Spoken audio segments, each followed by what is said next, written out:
Witam na naszym kanale. Dziś prezentacja kompaktowego półautomatu spawalniczego zaprojektowanego z myślą o majsterkowiczach, warsztatach garażowych, lekkich prac konstrukcyjnych oraz użytkownikach potrzebujących mobilnego sprzętu. Zapraszam do oglądania.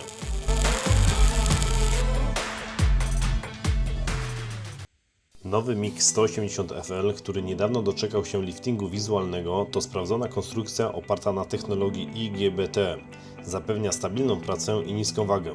Lekki, kompaktowy i niezwykle wszechstronny, idealny do codziennych prac. Urządzenie kierowane jest do osób, które chcą spawać bez skomplikowanej konfiguracji.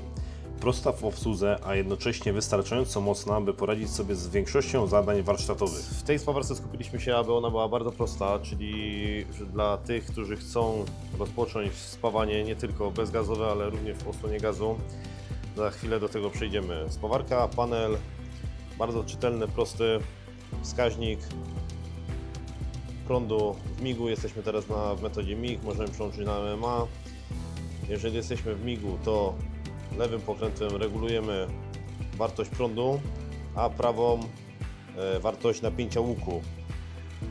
Przy regulacji tej wartości nie pokazuje nam się wartość danego ustawienia, ale doświadczalnie dobieramy po prostu te dwie wartości, aby spawanie było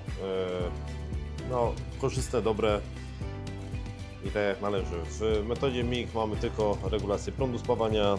Maksymalny prąd to 160 A, czyli bez problemu obsłuży elektrody nawet 4.0.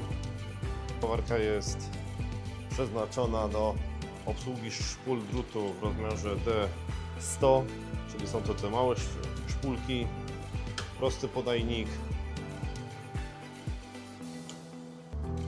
z rolką wyposażoną w drut 0,8 lub 0,6. Jest to jakaś śruba nastawcza, dociskowa.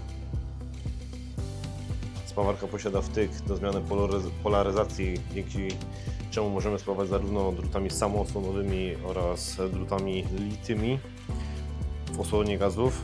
Uchwyt w tej spawarce to zintegrowana jednostka, model uchwytu to TW14. Typowe części, prosta dysza, prosta konstrukcja. Spawareczka jest bardzo lekka, można ją przenosić. Opcjonalnie możemy tutaj dołożyć pas. Przygotowanie urządzenia do spawania jest naprawdę szybkie. Szpulę zakładamy na czpień, a początek drutu wprowadzamy do stalowego pancerza w podajniku. Następnie szpula blokowana jest nakrętką. Wciskając i przytrzymując włącznik uchwytu przez 5 sekund uruchamiamy szybki wysuw drutu.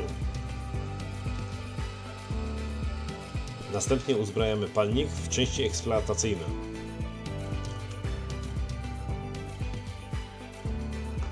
Jako że będziemy prezentować spawanie w osłonie gazu, pomyślałem, że dobrze będzie pokazać zestaw z małą butlą CO2, gdzie w tej konfiguracji ten zestaw idealnie nadaje się jako zestaw mobilny. Do butli należy podłączyć reduktor ciśnienia, a następnie przewodem doprowadzić gaz osłonowy, w tym przypadku CO2, do urządzenia.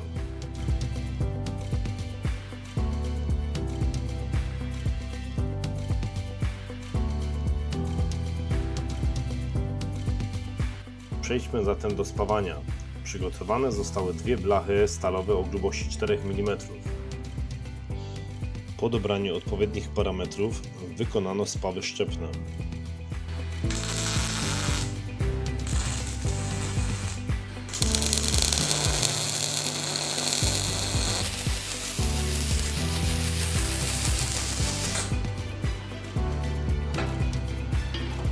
Jak widać, spawarka poradziła sobie bez żadnych problemów, a nie pracowaliśmy na maksymalnych parametrach.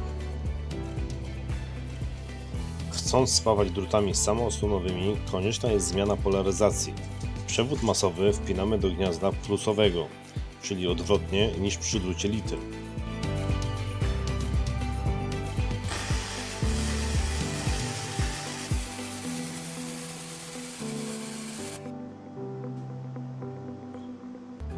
Sherman MiG 180 FL oferuje również możliwość spawania elektrodą otuloną.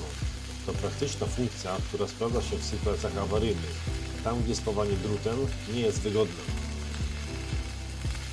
Sherman Mix 180 FL to lekki, mobilny i wszechstronny półautomat, który sprawdzi się w każdym garażu i warsztacie.